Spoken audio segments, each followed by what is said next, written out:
औज़ुबिल्लाहिमिनश्शैतानिर्रजीम बिस्मिल्लाहिर्रहमानिर्रहीम। प्यारे बच्चों, अस्सलाम वालेकुम। उम्मीद है कि आप बखैर आफियत होंगे। मेरा आज क्लास 8 है, सब्जेक्ट मैथ, इस टॉपिक है मेंसुरेशन। आज की डेट है 15 सितंबर 2020। हम एक्सरसाइज 10.3 निकालो और क्वेश्चन नंबर 3 दो हमने किया है इसके। Find the side of A cube whose surface area is 600 centimetre square. Cube का साइड निकालना है या एज निकालना है जिसका सरफेस एरिया दिया है 600 सेंटीमीटर स्क्वायर। तो let the length of edge of cube be x centimetre. चलो हम क्यूब का एज जो है वो x सेंटीमीटर, उसकी लेंथ जो है वो x सेंटीमीटर लेते हैं। तो हमें मालूम है सरफेस एरिया इसका है 600 centimetre square. Surface area of cube is equal to 600 centimetre square. तो area of surface area of cube is equal to 6a square और 6x स्क्वायर निकलता है। सरफेस एरिया ऑफ क्यूब कैसे निकलता है? 6a स्क्वायर और 6x स्क्वायर, वेयर a और x is side of cube. तो इसका मतलब ये है 6x square is equal to 600। 6x square is equal to 600। इसका मतलब ये है x square is equal to 600 by 6। 600 by 6 that is equal to 100। वो x स्क्वायर जो है वो हमें 100 के बराबर आया। और x square is equal to 10 square, square and square will cancel, implies x is equal to 10 centimeter. Therefore, length of edge of cube is 10 centimeter. तो इस तरह से हमें length of side of cube या length of edge of cube हमें 10 centimetre निकला। 10 centimetre निकला। तो 6a स्क्वायर, इसका मतलब है 6a square, 6a means 10, 10 into 10 100, 6 into 100 is 600। तो वही है सरफेस एरिया ऑफ क्यूब यहाँ पे दिया है 600 सेंटीमीटर स्क्वायर में। और समझाता हूँ, let the length of edge of cube be x centimetre. तो हम सरफेस एरिया ऑफ क्यूब दिया गया है 600 सेंटीमीटर स्क्वायर। तो सरफेस एरिया ऑफ क्यूब कैसे निकलता है? 6a स्क्वायर और 6x स्क्वायर। तो लेट हमने किया है let the length of edge of cube be x centimetre. तो therefore area of surface area of cube is 600 centimeter square, implies 6x square is equal to 600, implies x is equal to 600 by 6 is equal to 100, implies x is equal to 10 centimeter. Here question number 4.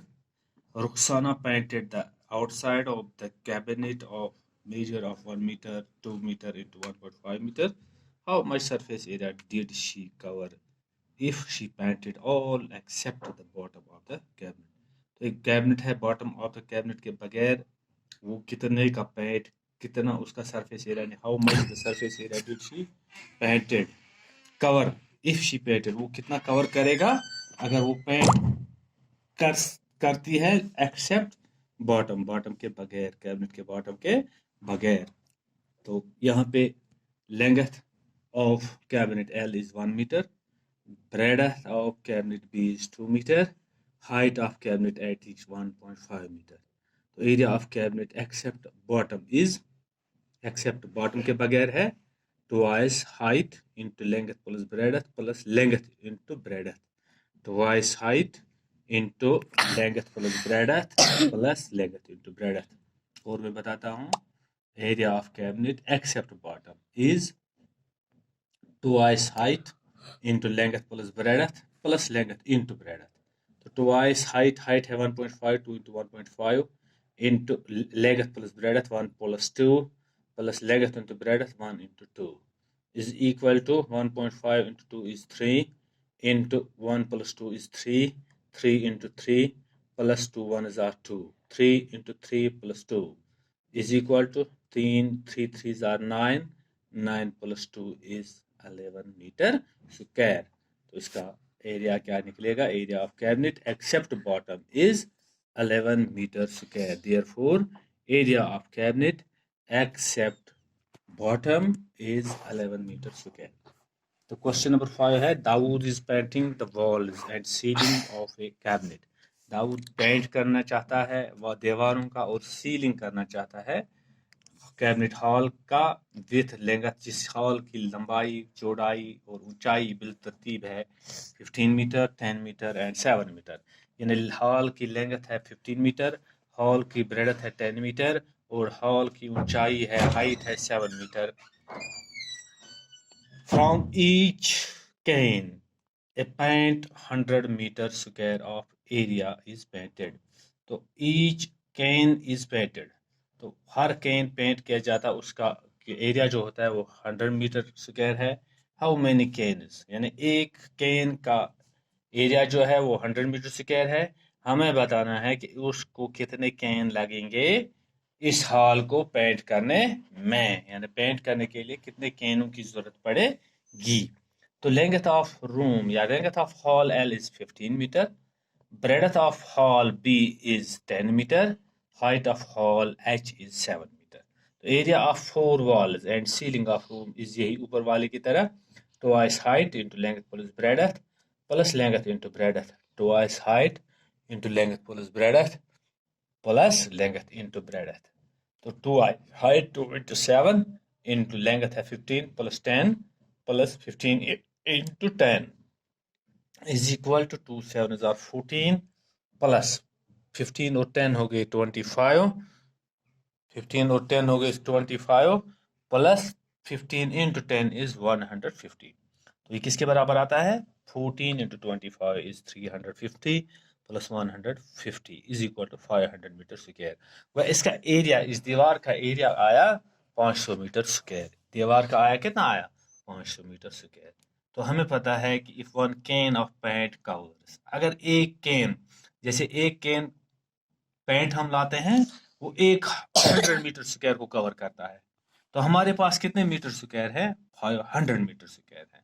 तो 500 metre square के लिए हमें कितने can की जरूरत पड़ेगी, यानी कितने पेंट डब्बों की जरूरत पड़ेगी. जैसे एक पेंट का डब्बा हम लाते हैं, उसका हम पेंट करते हैं दीवार को, वो 100 मीटर स्क्वायर को कवर करता है. तो हमारे पास कवर इस एरिया कितना निकला हॉल का? 500 मीटर स्क्वायर. अब 500 मीटर स्क्वायर के लिए हमें कितने कैनों की जरूरत है? अगर एक कैन को हमें 100 मीटर स्क्वायर कवर, एक कैन से हमें 100 मीटर स्क्वायर कवर हो जाता है, तो सीधी सी बात है कि एक कैन पेंट के लिए हमें 100 मीटर स्क्वायर कवर हो जाता है. तो 500 कैन के लिए हमें 500 मीटर स्क्वायर के लिए हमें 5 कैनों की जरूरत पड़ेगी. तो मैंने लिखा यहाँ पे 1 can of paint covers 100 metre square. Therefore, number of cans required for 500 meter square. Number of cans required for 500 meter square is equal to 500 divided by 100. That is equal to 5 cans, which is equal to 5 cans. Therefore, 5 cans of paint will be needed to paint a room or paint a hall. इसलिए 5 can इस hall को paint करने में हमें 5 can paint की जरूरत हमें पड़ेगी. और मैं समझाता हूँ. Length of room L is 15 metre, breadth of room B is 10 metre, height of room H is 7 metre, area of 4 walls and ceiling of room is equal to H, twice H into length plus length into breadth is equal to 2 into H के बदले 7 into 15 plus 10 plus 15 into 10 is equal to 2 7s are 14 plus 15 और 10 25 plus 15 10s are 150. 14 into 25 is 350 plus 150 is equal to 500 meter square. If one can of paint covers 100 meter square, तो 500 metre square के लिए कितने can हमें आए जरूरत पड़ेगी? तो एक कैन का पेंट जो है उससे हमें 100 मीटर स्क्वायर कवर होता है. तो 500 मीटर स्क्वायर के लिए सीधी सी बात है 5 कैनों की जरूरत पड़ेगी. Therefore, number of cans required for 500 meter square is equal to 500 by 100 is equal to 5 cans. Therefore, 5 cans of paint will be needed to paint a room. उम्मीद है कि आपको समझ आया होगा. अगली क्लास तक दीजिए इजाजत. खुदा हाफिज.